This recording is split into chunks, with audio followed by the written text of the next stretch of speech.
G'day, Kevin Hillier and Steve Thom here to preview round 2 of Division 1 and round 1 of Division 3. Right. It's going to get harder as the year goes on, don't worry about that. We'll go to round 2 of Division 1 first. Right. All right, Spotswood take on Deer Park. What do you make of this one? 2 winners from last weekend. Yeah, 2 winners and 2 of our very successful clubs over the last decade. It's going to be an absolute ripper of a game, this. Deer Park showed some great character. They were tested last week by Altona. Some great character and showed their true class and ability at the end of the game. Spotswood in a tight game against Sunshine last week going down, but, to see some of their players in the bench, as I mentioned last week in the review, Paddock in their best and Jones, they're only going to get better and better as it unfolds. So, really tough one to pick this. I'll go with Deer Park. I was once again really impressed with the way they got out at the end of the game last week. McCargs and Burns and JPS, they were sensational. Albion take on Sunshine. Albion had a win first up, which is good for them, under Chris O'Keefe. Sunshine, there's still a bit of an X factor about Sunshine. We don't know a lot about them. We're looking really forward to seeing them, but how do you see this one panning out? Well, the rivalry, I just look forward to it. We're doing this game too on Win FM. We're covering this game next Saturday. I always love watching these two or listening to how these two unfold because there is a good rivalry there. Albion, especially at home, will be pretty keen to start their season off with their first home game. They had a win last week against Caroline Springs. Chris O'Keefe wasn't named in their best last week, but I reckon he could rip the house down at Parsons Reserve throughout the season. A home ground, no small grounds.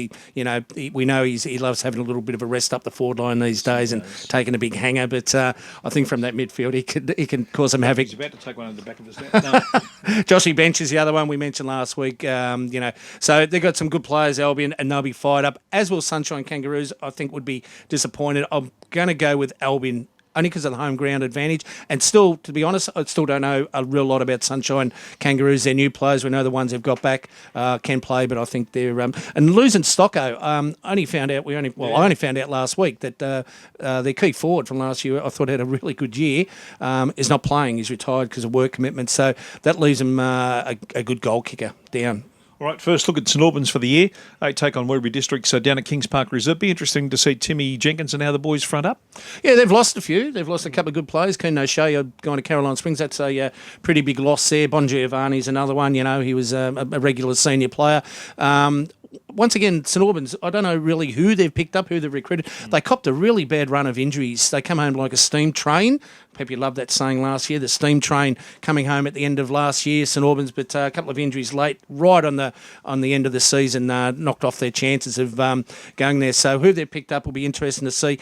And taking on Werribee Districts, who I think are going to be an outstanding team this year. Prizza, Panai, we mentioned, Nathan Black's still a few weeks away from playing, but they've got a really good balance of players all over the ground and very well coached at the moment. So I'll go with Werribee Districts to win this one, but not edging me bets, but wouldn't be surprised St Albans at home stand up. It's all a bit of guesswork this time of year. Altona will be at home on the back of their loss to Deer Park, and they'll play Hoppers Crossing. Yeah, they will. They were good last week, Altona. They've got their top 4 or 5 midfielders are very, very good. Steve Kennedy, we know, is an absolute class player. Geordie Robbins was very good. Lanardi was fantastic. Big Pageant they've picked up in the ruck, 6'8", 6'9", whatever it may be. He's going to get taller as the season goes on. Might be 6'3", I don't know. But he's a big boy. He done some good damage. He's only going to get better and better, Kev, as we go along. Hoppers Crossing, once it better, he won't get taller. He won't get taller. No, well, he might still have a growth spurt. He'll get better, he won't get taller. All right. Yeah, growth spurt. That's it, Peppy. You won't have one. No, you're gone. But Hoppers Crossing, played off last year's grand final. They're going to be a good side. It's just how they, after having a week's break, or having their first round off because it's not played at least a Friday, how they fare with their body work and that. Who are we playing again? No, I'm going to go with Altona. I won't say an upset. I'm just going to go with Altona in this one because I was really impressed with them last week and I think they're going to get better for the loss against Deer Park. All right, night game when Caroline Springs head down to Windham for the very first time. Yeah, interesting. Well done to both clubs for organising this. I'm glad we found out. a couple of hours ago.